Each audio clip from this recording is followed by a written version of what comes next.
students,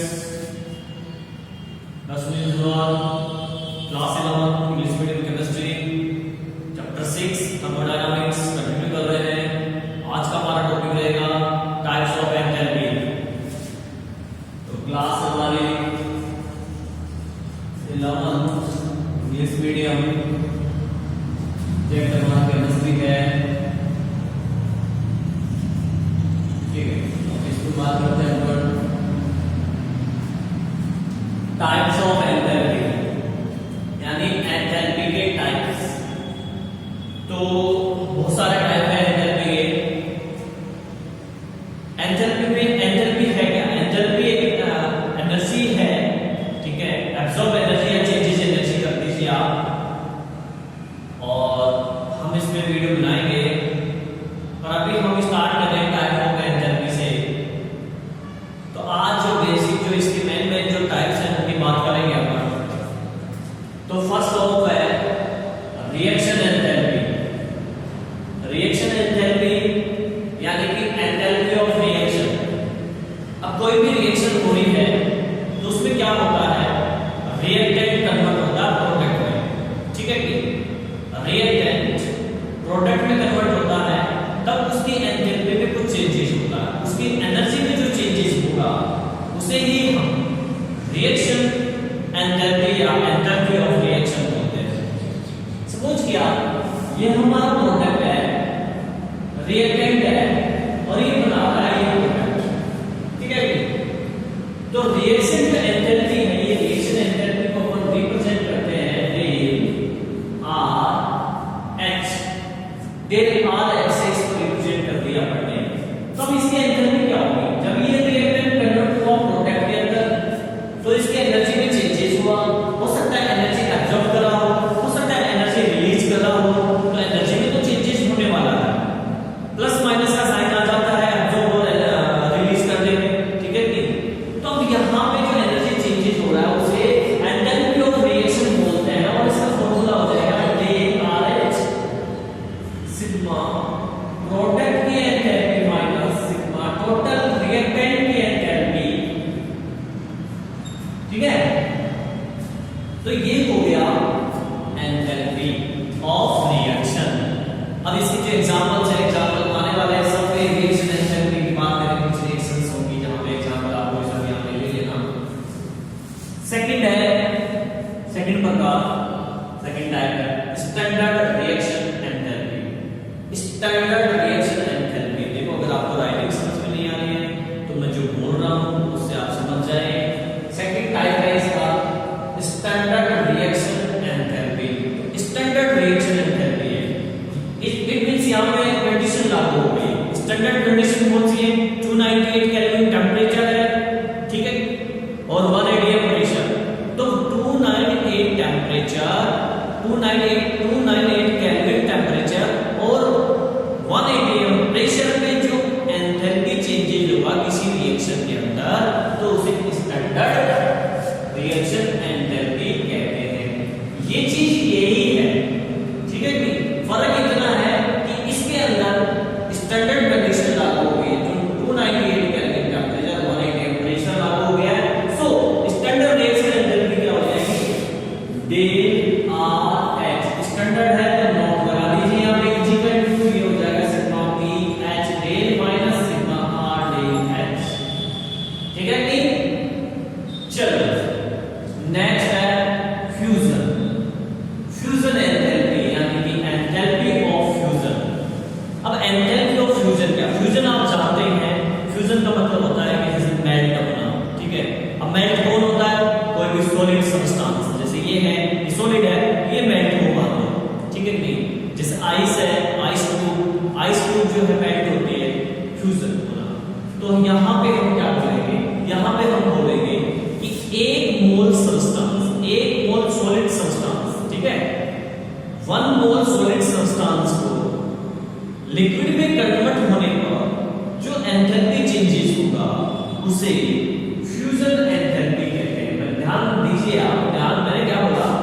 1 मोल solid substance. Solid क्यों बोला? क्योंकि फ्यूजन उसी में होगा, सॉलिड सब्सटेंस ही पिघलेगा।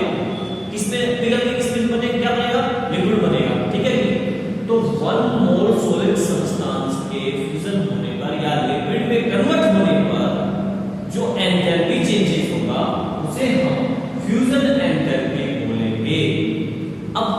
रिप्रेजेंट किससे करेंगे? इसको रिप्रेजेंट करते हैं डेल फ्यूजन है तो हम F2S लिख देंगे यहाँ पे H 1 मोल है, स्टैंडर्ड कंडीशन लागू रखो आप। एग्जांपल देखिए इसका फ्यूजन एंथैल्पी का, फ्यूजन एंथैल्पी आइसो भी ले लेते हैं तो H2O ये सॉलिड है, आइस है, ये सॉलिड है और ये क्या है? आइस है, ठीक है, सॉलिड। अब कन्वर्ट हो रहा है ये लिक्विड में H2O, तो ये क्या है? लिक्विड है, ये क्या है? लिक्विड और वाटर हो गया ऐसे, ठीक है। तो अब जब ये सॉलिड H2 1 मोल सॉलिड H2 लिक्विड में कन्वर्ट हुआ, ठीक है, तो इसके एंथैल्पी में जो फ्यूजन एंथैल्पी हुई इसकी fusion enthalpy is equal to 6.02 kilojoule per mole, ठीक है। इसकी फ्यूजन एंथैल्पी क्या होगी? 6.02 किलोजूल पर मोल। नेक्स्ट है फोर्थ नंबर वेपराइजेशन एंथैल्पी।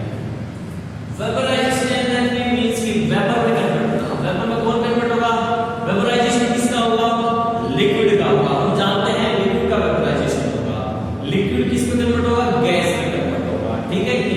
तो अपन कह सकते हैं कि 1 मोल लिक्विड सब्सटेंस को गैस में कन्वर्ट होने पर जो एंथैल्पी चेंजेस होगा, जो एनर्जी चेंजेस होगा, उसे हम वेपराइजेशन एंथैल्पी या एंथैल्पी ऑफ वेपराइजेशन बोलते हैं। तो अब इसको शो कैसे करेंगे? इसको रिप्रेजेंट करेंगे, वेपराइजेशन एंथैल्पी को रिप्रेजेंट करेंगे हम डेल VAP लगा देंगे, वेपराइजेशन एंथैल्पी हो जाएगा। और यहां पे एग्जांपल अपन ने ले लिया C2H5OH एथेनॉल, ये लिक्विड है, कन्वर्ट किया इसको, लिक्विड को गैस में कन्वर्ट होगा, वेपर में कन्वर्ट होगा, तो C2H5OH वेपर में कन्वर्ट होगा, बनेगा तो ये, अब ये गैस के फॉर्म में आएगा। इसका del vaporization enthalpy is equal to, liquid convert हो गया आपका गैस में, तो इसका वेपराइजेशन एंथैल्पी हो जाएगा 30.5 किलोजूल पर मोल, ठीक है।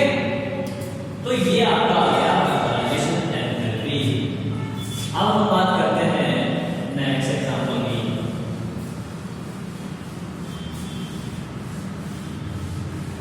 नेक्स्ट हमारा टाइप है, देखिए नेक्स्ट टाइप क्या है? नेक्स्ट टाइप है बॉन्ड एंथैल्पी।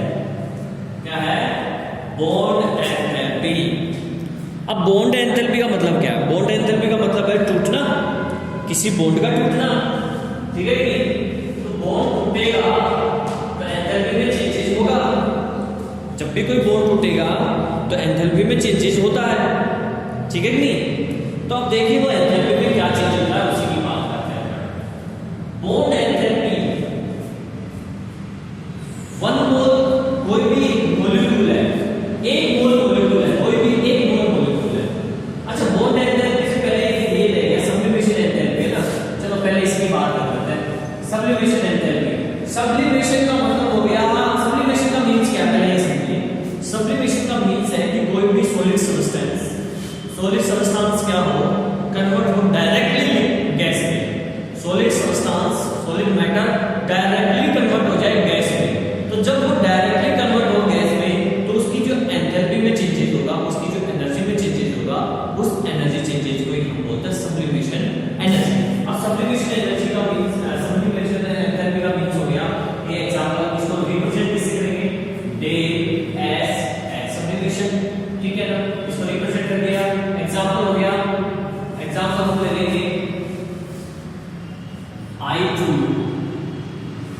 ये सॉलिड है, आयोडीन, ये I2, ये गैस में डायरेक्टली गैस में कन्वर्ट हो गया, सॉलिड था डायरेक्टली गैस में कन्वर्ट हो गया। इसकी जो सब्लिमेशन एनर्जी होगी, सब्लिमेशन एनर्जी जो होगी वो हो जाएगी 62.4 किलोजूल पर मोल, ठीक है कि? चलो ये सब्लिमेशन एनर्जी। अब बात करते हैं बॉन्ड एनर्जी की। तो मैं बात कर रहा था बॉन्ड एनर्जी, यानी बॉन्ड को टूटने पर जो एनर्जी चेंजेस होगा। बॉन्ड के टूटने पर का मतलब है इसको बॉन्ड एनर्जी है, इट मींस इसको रिप्रेजेंट करेंगे डेल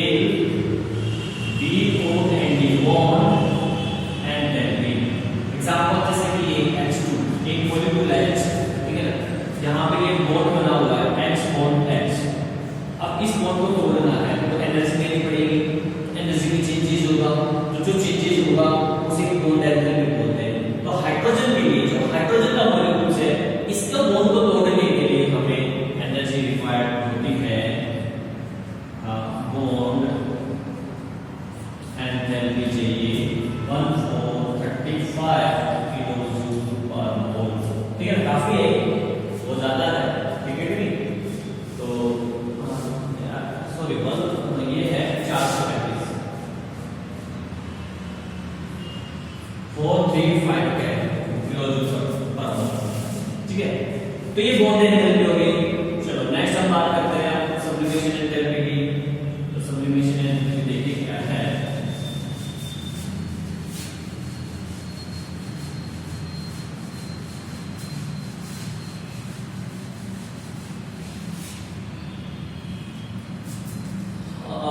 सब्लिमेशन हो गई, और हो गई formation enthalpy. Formation enthalpy, formation का मतलब होता है बनना, ठीक है ना? फॉर्मेशन का मतलब बनना। अब बनेगा देखिए क्या होगा। 1 मोल कंपाउंड या 1 मोल कोई भी मॉलिक्यूल एटम से मिलकर बनता है, ठीक है? तो 1 मोल कंपाउंड या 1 मोल मॉलिक्यूल्स के बनने पर जो एंथैल्पी चेंजेस होगा उसे फॉर्मेशन एंथैल्पी बोलते हैं। अब फॉर्मेशन एंथैल्पी है इसको रिप्रेजेंट करेंगे डेल एफ लिख दीजिए आप और एच, ये फॉर्मेशन हो गया एंथैल्पी। अब 1 मोल तो देखो यहां पे मैं एग्जांपल ले रहा हूं N2 + O2 बराबर 2NO2, ठीक है ना? अब यहां पे इसकी जो एंथैल्पी रिएक्शन एंथैल्पी होती है वो होती है 180 किलोजूल पर मोल, ठीक है? यहाँ पे कितने मोल बन रहे हैं? यहाँ पे 2 मोल बन रहे हैं, लेकिन डेफिनेशन में तो हमें एक ही मोल चाहिए। 1 मोल कंपाउंड के बनने पर जो एंथैल्पी चेंजेस होगा तो मतलब इसका हाफ करना पड़ेगा। हाफ करने की रिएक्शन ये हो जाएगी 1/2 N2 + 1/2 O2, तो क्या बनेगा? NO। एक मॉलिक्यूल बन गया, जिसकी एंथैल्पी फॉर्मेशन एंथैल्पी क्या हो जाएगी? इसकी फॉर्मेशन एंथैल्पी हो जाएगी 182 / 90 किलोजूल पर मोल। आगे बात समझ रहे हैं? तो ये हो गई इसकी फॉर्मेशन एंथैल्पी। नेक्स्ट है हमारा कंबशन एंथैल्पी। कंबशन मींस होता है जलाना, और कोई भी चीज जलती है ऑक्सीजन की प्रेजेंस में, ठीक है? और जब जलती है तो उसकी एनर्जी में चेंज होता है। यहां हम बात करने वाले हैं 1 मोल कंपाउंड, 1 मोल सब्सटेंस का, 1 मोल सब्सटेंस को कंप्लीटली बर्न करने में, पूरी तरह से जलाते हैं उसको, ठीक है? तो 1 मोल सब्सटेंस को कंप्लीटली बर्न करने में जो एंथैल्पी चेंजेस होगा उस एंथैल्पी चेंजेस को कंबशन एंथैल्पी बोलते हैं, ठीक है? अब यहां पे कंबशन एंथैल्पी का एग्जांपल ले लेते हैं। कंबशन जैसे कि कार्बन का फर्स्ट कंबशन किया, पहले तो इसको रिप्रेजेंट कर देते हैं, जो रिप्रेजेंट होता है C+O2, तो ये हो जाएगा आपका CO2। 1 मोल कार्बन है, 1 मोल कार्बन को आपने बर्न किया, ठीक है? जलाया, O2 की प्रेजेंस में जला, कार्बन डाइऑक्साइड का फॉर्मेशन हुआ। तो जब इस 1 मोल कार्बन को आपने जलाया तो इसकी जो एंथैल्पी आएगी कंबशन एंथैल्पी, कंबशन एंथैल्पी को आप रिप्रेजेंट कर दीजिए ΔCH से। तो कंप्लीटली जब ये कार्बन पूरी तरह से जल जाएगा तो जो एंथैल्पी में चेंजेस होगा कार्बन के जलाने पर, तो वो एंथैल्पी में जो चेंजेस होगा वो आ जाएगा -395.7 किलोजूल पर मोल, ठीक है कि एनर्जी रिलीज हो रही है, यहाँ पे चल रहा है। आगे बात समझे। अब आता ऑटोमाइजेशन एंथैल्पी। तो देखिए ऑटोमाइजेशन एंथैल्पी का मींस है कि कोई कंपाउंड जिन एटम से मिलकर बना है, कोई भी कंपाउंड जिन एटम से मिलकर बना है वो अपने एटम्स में कंप्लीटली टूट जाए।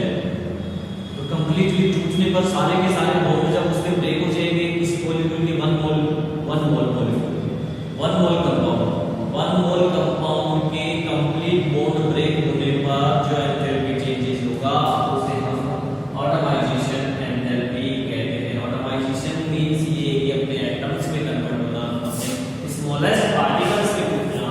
फॉर एग्जांपल इसका हो गया CH4 है, ये कंप्लीटली टूट गया कार्बन एटम प्लस चारों के चारों hydrogen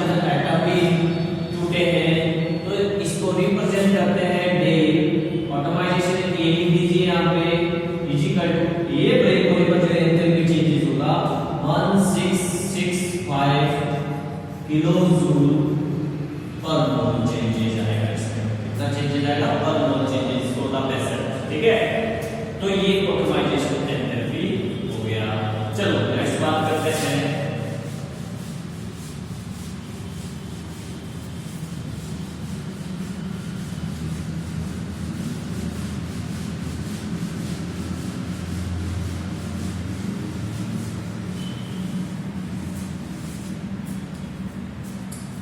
hydration enthalpy. Hydration means होता है वाटर मॉलिक्यूल्स का एडिशन। ठीक है ना? अब वाटर मॉलिक्यूल्स ऐड होगा किसमें? किसी भी सोल्ट के अंदर। ठीक है ना? तो जिसको अपन लास्ट में किसी 1 मोल सोल्ट के अंदर अगर वाटर के जो मॉलिक्यूल्स होते हैं उसको अपन क्रिस्टलन वाटर बोलते हैं। तो 1 मोल सोल्ट के अंदर जब 1 या फिर यू बोल दीजिए 1 मोल सोल्ट का हाइड्रेशन होता है, हाइड्रोलाइसिस करते हैं। ठीक है, हाइड्रोलाइसिस करते हैं तो उसके अंदर जो वाटर मॉलिक्यूल्स आके ऐड होगा उस समय उसकी एंथैल्पी में जो चेंजेस होगा उसे हम बोलते हैं हाइड्रेशन एंथैल्पी। एग्जांपल देखिए, यहाँ पे मैंने लिया salt BaCl2 water molecules addition करें तो बन जाएंगे BaCl2 और H2O। ठीक है, तो वाटर मॉलिक्यूल्स आगे इसमें ऐड हो गया। तो अब इसकी जो एनर्जी आई अपनी हाइड्रोलाइजेशन एंथैल्पी है, इसलिए H/D से इसको रिप्रेजेंट कर देंगे और ये हो जाएगा -29.4 किलोजूल पर मोल। एग्जांपल हो गया इसका हाइड्रोजन एंथैल्पी। ठीक है, and last neutralization enthalpy. Neutralization आप जानते हैं, पिछली क्लास में आपने पढ़ा होगा कि एसिड और बेस आपस में रिएक्ट करके सोल्ट और वाटर बनाते हैं और अपनी कंप्लीट प्रॉपर्टीज को खो देते हैं। ठीक है ना? तो उनकी प्रॉपर्टीज लॉस कर देते हैं, अपनी प्रॉपर्टीज को लॉस कर देते हैं, खो देते हैं और न्यूट्रल हो जाते हैं। अब वो ना एसिड रहे ना वो बेस रहे। तो यहाँ पे डेफिनेशन क्या होती है? यहाँ पे डेफिनेशन ये हो जाएगी कि 1 मोल एसिड और 1 मोल बेस को आपस में रिएक्ट करने पर न्यूट्रल होने पर, या यूं बोल दीजिए एसिड बेस 1 मोल एसिड बेस के न्यूट्रल होने पर जो एंथैल्पी चेंजेस होगा उसे हम न्यूट्रलाइजेशन एंथैल्पी कहते हैं। और फॉर एग्जांपल यहाँ पे हमने ले लिया HCl प्लस NaOH, ये एसिड है ये बेस है। ठीक है, आपस में रिएक्ट किया तो सोल्ट बनता है, NaCl सोल्ट बन गया नमक, और वाटर बनता है H2O। ठीक है, न्यूट्रलाइजेशन रिएक्शन है, इसलिए इसको NeUH से प्रदर्शित करेंगे, रिप्रेजेंट करेंगे। और इसकी जो एंथैल्पी चेंजेस होता है वो होता है -57.32 किलोजूल पर मोल। ठीक है, तो स्टूडेंट ये टाइप्स ऑफ एंथैल्पी था। इसमें एक लैटिस एंथैल्पी का टॉपिक रह गया है, वो भी इसी का टाइप समझ लीजिए आप, जिसको हम अलग से डिस्कस करेंगे बिकॉज वो थोड़ा बड़ा है टॉपिक, इसलिए वीडियो बड़ा हो जाएगा। तो उसके बारे में हम नेक्स्ट वीडियोस में डिस्कस करेंगे। आज के लिए इतना ही काफी है। टाइप्स ऑफ एंथैल्पी मैं एक बार फिर से रिपीट कर देता हूँ शॉर्टली कि रिएक्शन एंथैल्पी, कोई भी रिएक्शन हो रही है तो उसकी एंथैल्पी में जो चेंजेस होगा उसे रिएक्शन एंथैल्पी बोलते हैं।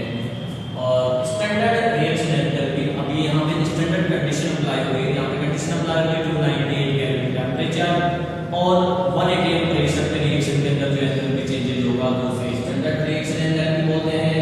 ठीक है ना? फॉर्मूला मैंने आपको बताया ही। इसके अलावा फ्यूजन एंथैल्पी, यानी कि किसी भी सॉलिड 1 मोल सॉलिड सब्सटेंस का लिक्विड में कन्वर्ट होने पर जो एंथैल्पी चेंजेस हुआ। वेपराइजेशन एंथैल्पी, 1 मोल लिक्विड सब्सटेंस को गैस में कन्वर्ट होने पर जो एंथैल्पी चेंजेस हुआ, या एनर्जी में जो चेंजेस हुआ